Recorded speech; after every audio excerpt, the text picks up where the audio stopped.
The ring came off easier than she expected. Vivian Hale set it on the marble counter of her father's kitchen, watched it spin once, and did not cry. Her fiancé stood in the doorway with his hands in his pockets, and behind him, wrapped in a silk robe that used to hang in Vivian's own closet before her father remarried, stood the woman who had raised her since she was 12, Marguerite, smiling the way she always smiled when she had already won. "You'll thank me one day," Marguerite said. "Preston needs a wife who understands this family, not a girl playing house." Vivian was 22 years old. She had spent the last 3 years planning a wedding to a man who now would not meet her eyes, and she had spent the last 10 minutes learning that the woman who raised her had been sleeping with him since spring. But Vivian did not scream. She did not throw the ring at either of them, though her hand ached too. She picked up her coat from the chair by the door, and she walked out of the only home she had known since her mother died, and she did not look back once. That was the first decision that mattered. The second happened 4 hours later, in a bar on the east side of the city, when a man in a charcoal suit sat down 2 stools away and asked the bartender for 2 glasses of something dark and expensive, and slid one toward her without asking if she wanted it. "You look like someone who just walked out of a very bad night," he said. She should have ignored him. Every rule she had ever been taught said to ignore him. She picked up the glass instead.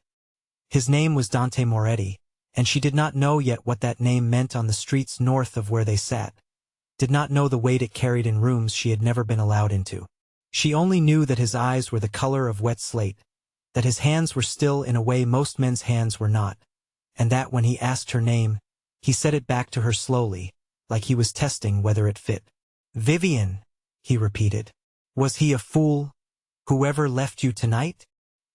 "He married my stepmother instead," she said, because the whiskey had loosened something in her chest and she did not care any more who knew. "Well, not married yet, but he will." Something moved behind Dante's eyes. "Not sympathy. Calculation.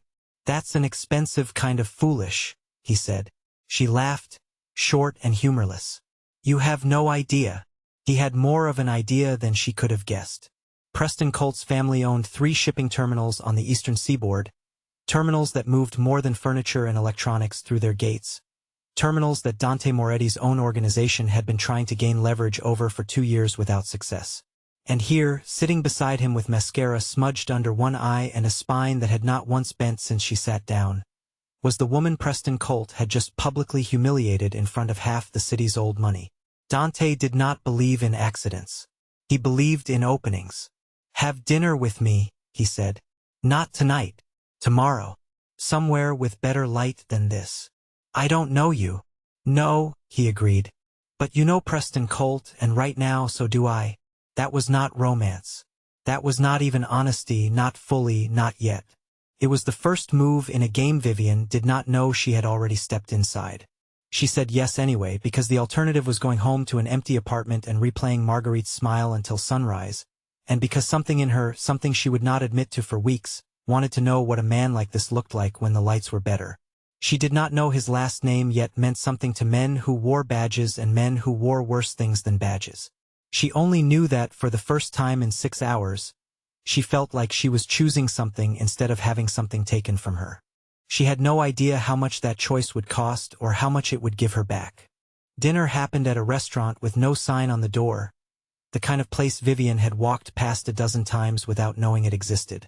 Dante was already seated when she arrived, a bottle open and breathing, and he stood when she approached the table, which no man her own age had done for her in years. "You came," he said. "I was curious," she said. "That's not the same as trusting you." "Good," he said. "You shouldn't." She almost left right then. Almost. But there was something in the way he said it, flat and unashamed, that made her sit down instead. Most men lied to get her to stay. This one told the truth and dared her to leave anyway. Over the next hour she learned 3 things about Dante Moretti that she filed away without fully understanding their weight. He never once checked his phone. He sat with his back to the wall and his eyes on the door, the way a man sits when he has learned, somewhere, that doors matter. And when the waiter approached with anything, even water, Dante's eyes flicked to the man's hands first, always, before anything else. She thought it was strange. She did not yet know it was survival. "What do you do?" she asked him. "That requires a table with a view of the exit?" "Import and export," he said. "Real estate. A few restaurants." "That's not an answer." "It's the answer you're getting tonight," he said, and something in his mouth almost smiled. Almost. She told him about growing up motherless, about a father who remarried too fast and chose comfort over loyalty, about Preston, about the ring on the marble counter. She did not tell him everything. She was careful, even loosened by wine, even furious at the world. She was careful. It was a habit her mother had taught her before she died. Trust slowly. Trust with your eyes open. Dante listened the way men rarely listened to her, without waiting for his turn to speak. When she finished, he was quiet for a long moment. "Preston Colt is going to regret tonight," he said finally. "Not because of what he did to you, because of what he doesn't know he started." She did not understand what he meant. She would understand within the week. 3 days later, her father's shipping company received a call from a buyer interested in a controlling stake in the eastern terminals. A buyer whose name, when it finally reached Preston Colt's desk, made his hands shake for the first time in his privileged life. Dante Moretti did not need Vivian to move against Preston. He had been circling that family's holdings for 2 years already. But she had walked into his path at the exact moment he needed a reason that looked personal instead of strategic, and he had taken it without a flicker of guilt. He told himself it was simply good timing. He did not yet know that the timing would cost him more than any territory ever had. Vivian did not see Dante again for 11 days, and in that silence she told herself she had imagined the whole evening, that a man like that did not think of a woman like her once the wine wore off. She was wrong. She simply did not yet understand that men like Dante moved slowly and deliberately, the same way they did everything else. She took a job in the meantime, the only job that would take someone whose last name had just become a punchline at every dinner party in the city. A small accounting firm on the edge of the financial district, 3 desks and a printer that jammed constantly. Run by a woman named Josephine who did not care whose daughter Vivian was. Only whether she could balance a ledger by Friday. Vivian could. She was good at numbers in the way some people are good at reading faces quickly and without being asked. It was why, on her 9th day at the firm, when Josephine handed her a set of books belonging to a restaurant chain client and asked her to reconcile a discrepancy that had been bothering the previous accountant for months, Vivian found the problem in under 2 hours. The restaurant chain was called Vittoria's. There were 4 locations, and the 4th location's receipts did not match its deliveries, did not match its staffing, did not match anything that made sense for a restaurant that supposedly seated 60 and turned a modest profit. She did not know yet that Vittoria's belonged to Dante Moretti. She only knew that something in the numbers was wrong in a way that made the hair on her arms rise, the particular wrongness of money moving through a place it was never meant to touch. She was still staring at the ledger when her phone buzzed with a text from a number she had saved 11 days ago and told herself she would never use. "Dinner Thursday," it read. "I owe you an explanation." She should have said no. She had a stack of ledgers on her desk and a restaurant chain whose books did not add up and a growing, uncomfortable feeling that these 2 facts were connected in a way that would matter very soon. She said yes anyway. Thursday arrived wrapped in rain, the kind that turned the city into a smear of light through car windows. Dante picked her up himself, no driver, which she would later learn was unusual for him, and drove her not to a restaurant this time but to a private room above one. A space with a single table set for 2 and a window overlooking a street she did not recognize. "You found something in the books," he said, before she had even taken off her coat. Her stomach dropped. "How do you know that?" "Because Josephine works for me," he said simply. "Not directly, but the firm survives on contracts I control, and I asked her to give the Vittoria's file to whoever she trusted most with numbers she couldn't explain." Vivian felt the floor of the evening shift beneath her. "You had me tested. I had you evaluated," he corrected. "There's a difference." "Not to me there isn't." He did not apologize. He rarely did, and when he finally would, months from now, it would land like an earthquake precisely because it happened so seldom. Tonight, he simply watched her, waiting to see whether she would walk out the door behind her or sit down across from him. She sat. Not because she trusted him, because she wanted to know the rest of it, and because some reckless part of her, the part that had walked out of her father's house without looking back, wanted to see how far this went. "Tell me what Vittoria's really is," she said. "A restaurant," he said, "that also moves money for people who cannot move it any other way. I run several like it. I'm not going to lie to you about what I am, Vivian.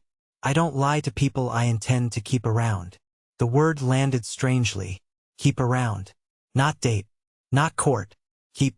"You're telling me you're in the Mafia," she said, flat, testing whether saying it out loud would make it feel more or less absurd.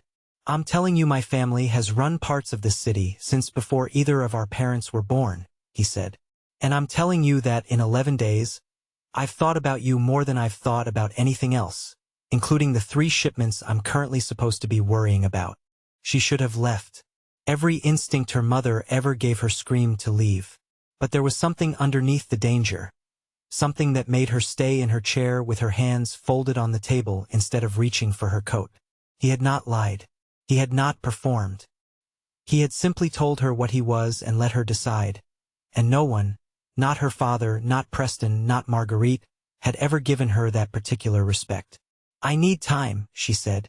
"Take it," he said. "I'm not going anywhere." That should have been the end of the evening. It was not, because as they stood to leave, the window beside their table shattered inward, and Dante's body was on top of hers before the sound of the gunshot had finished traveling the length of the room.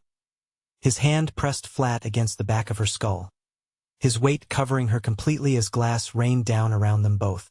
She felt his heartbeat against her back, fast and controlled, and beneath the panic clawing up her throat, she noticed, with a clarity she would be ashamed of later, that he smelled like cedar and something darker underneath it, something like gunpowder that had settled into fabric over years of being close to it. "Don't move," he said against her ear, low and even, as if the room were not currently full of broken glass and someone, somewhere below, screaming. "You're safe. Do you hear me? You're safe." She believed him. That was the terrifying part. She believed him completely. The shooter was never found that night, though 2 of Dante's men combed the building across the street within minutes and came back with nothing but a shell casing and a look on their faces that told Vivian this was not the first time something like this had happened. She sat wrapped in Dante's jacket in the back of a car she did not recognize, glass still in her hair, and she did not cry, though her hands would not stop shaking for nearly an hour. Dante sat across from her, watching her with an intensity that made her feel exposed in a way violence never had. "You didn't scream," he said. "Most people scream. Would it have helped?" "No," he admitted. "But most people do it anyway." "I'm not most people," she said, and something flickered behind his slate-colored eyes, something that looked almost like recognition, like he had been waiting his whole life for someone to say exactly that sentence to him and mean it. He did not take her home that night. He took her to a building on the edge of Little Italy, for stories of brick with reinforced windows she would not notice until weeks later, and told her, flatly, that whoever had taken the shot knew where she had been sitting, which meant they had been watching her before tonight, which meant her apartment was no longer safe. "You're saying I can't go home," she said. "I'm saying you're staying here until I know who did this," he said. "You can be angry about it. I'd rather you be angry and alive." She was angry. She was also, underneath the anger, aware that he was right, and that admission cost her something she would not name out loud for weeks. The building belonged to him personally, not the family, a detail she would not learn the significance of until much later, when she understood how rare it was for Dante Moretti to bring anyone into a space that was entirely his own. He gave her the room across from his, not beside it, a distinction she noticed and did not comment on. He gave her his shirt to sleep in when she realized her only clothes were the glass-dusted dress from the restaurant. He did not touch her once, not that night, though she caught him twice standing in the hallway outside her door as if he could not quite make himself walk away.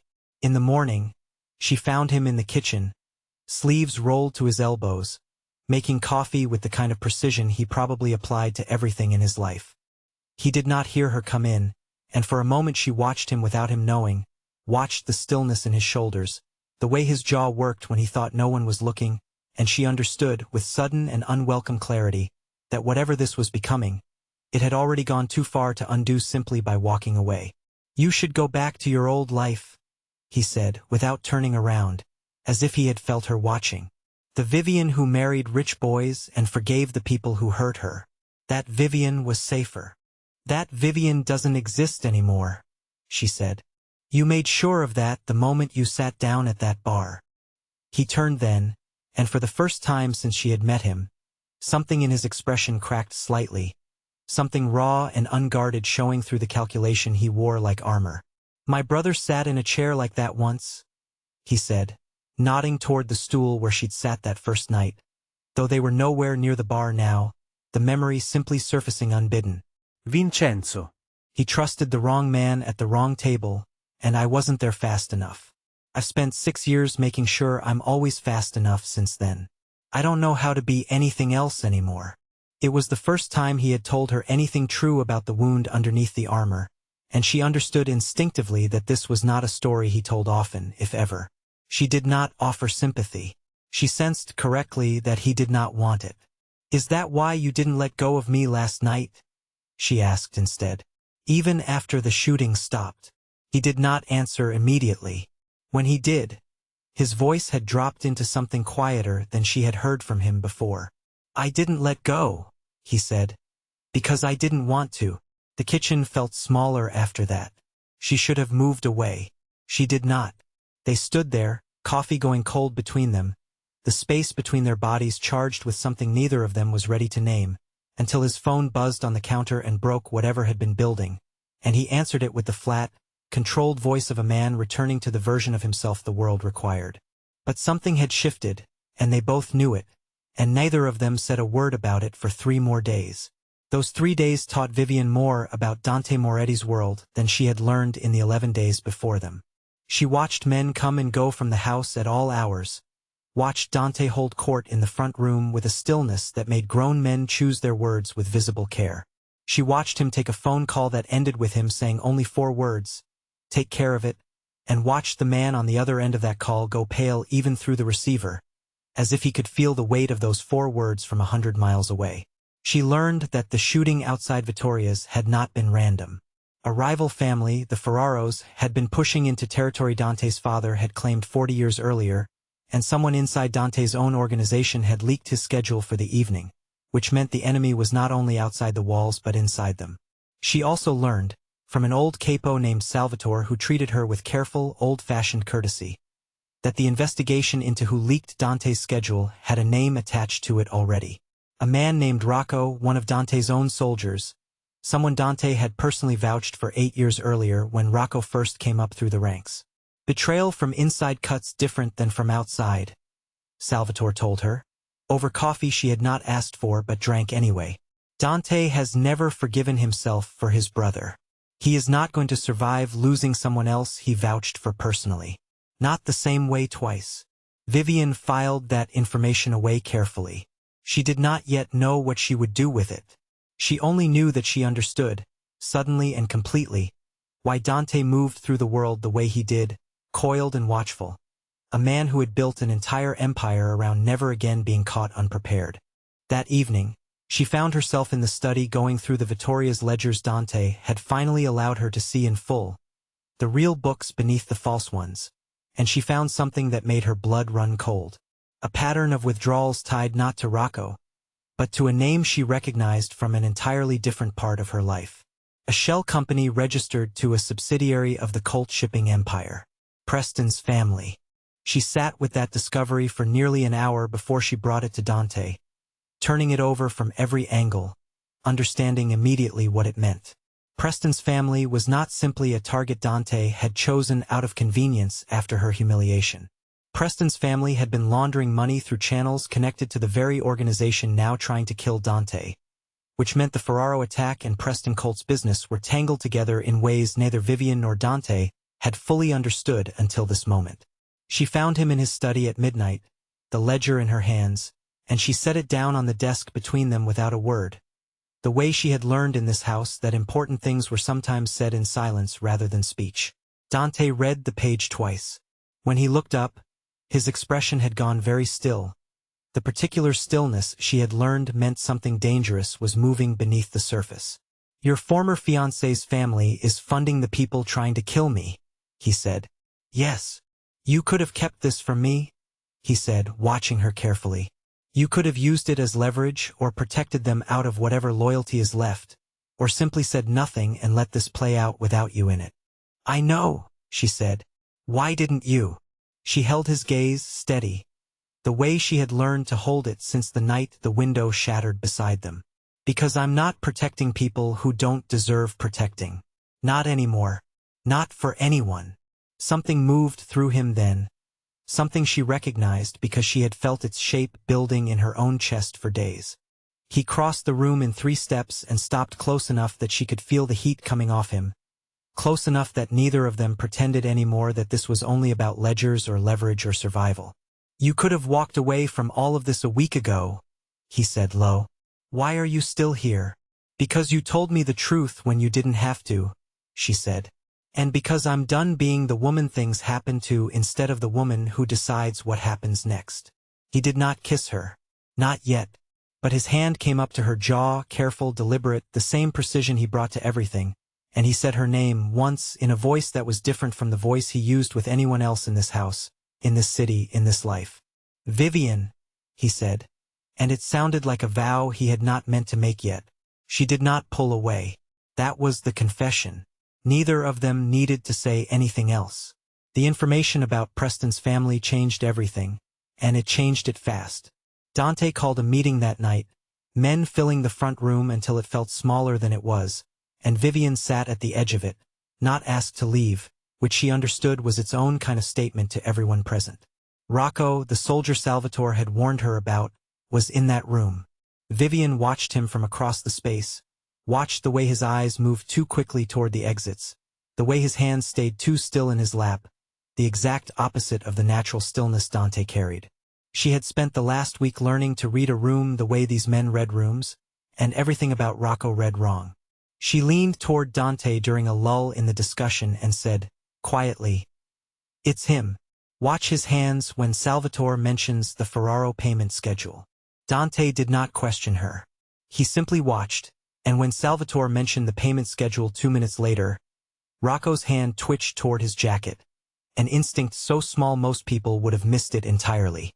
But Dante did not miss it, and Vivian understood in that moment that she had just changed the direction of the room, had just done something that mattered, and that Dante had let her do it because he trusted her judgment as much as his own. What happened next happened fast. Rocco understood he had been made and moved for the door, and 2 of Dante's men moved with him, and Vivian, rather than freezing the way anyone might have expected, grabbed the heavy glass decanter from the sideboard and threw it directly into Rocco's path, shattering against the wall beside his head and buying the half-second Dante's men needed to close the distance. It was not elegant. It was not the kind of heroism that made for pretty stories. But it worked, and it meant Rocco was on the ground with his hands bound before he ever cleared the doorway, and it meant Dante crossed the room afterward and looked at her the way a man looks at someone he has just realized he cannot survive without. The confrontation with the Ferraro family came 3 days later, at a sit-down neither side could avoid any longer, the kind of meeting where the wrong word could mean bodies in the street by morning. Vivian was not meant to be there. She went anyway, seated at Dante's side rather than behind him, and when the head of the Ferraro family made a comment about Dante keeping company with an outsider who did not understand this world, Vivian answered before Dante could. "I understand enough," she said, calm, steady, her voice carrying farther than she expected in the quiet room. "I understand that your organization funded the attack outside Vittoria's through a shipping company registered under a name you thought no accountant would ever trace back to you. I understand exactly how deep that paper trail goes, and I understand that it's currently sitting somewhere very safe, waiting to become a problem for you that has nothing to do with Dante at all." The room went silent in a way that made the air feel physically heavier. The Ferraro patriarch's expression shifted, just slightly, just enough for everyone at that table to see he had been caught somewhere he had not expected to be caught, not by Dante, but by the woman beside him. Dante did not smile. Not fully, not the way he would later, alone with her, when the danger had passed. But something in his jaw eased, and he said, evenly to the entire room, "You'll notice I don't need to threaten you myself anymore. She's already done it for me." The Ferraros backed off their claim on Dante's territory within the week, not out of fear alone but out of the practical understanding that Vivian's evidence, properly released, would cost them far more than any territory dispute ever could. It was not a clean ending. 2 of Rocco's associates disappeared from the city entirely and were never spoken of again, and Vivian understood, without being told directly, that this world did not deal in clean endings, only in balances paid and debts settled. She paid her own cost too. Her father, informed of what she had become entangled in, cut off all contact within the month, choosing, as he always had, the version of comfort that required no difficult questions. Vivian found she did not grieve it the way she might have grieved it a year earlier. She had already lost the version of her father who would have protected her the moment he chose Marguerite over her, and what remained afterward had been a formality she was finally allowed to let go of. Preston's family collapsed under federal scrutiny 2 months later. The shipping terminal seized. The money trail Vivian had found becoming exactly the kind of evidence that ended empires quietly instead of loudly. She did not celebrate it. She did not need to. It simply happened, the way consequences happen when someone finally stops protecting the people who never deserved protection. Dante found her on the terrace of the house one evening in early autumn. The city spread out below them in a wash of gold light, and he stood beside her without speaking for a long moment, the kind of silence that had become comfortable between them rather than uncertain. "I told you once that most people who work for me eventually get used to violence," he said.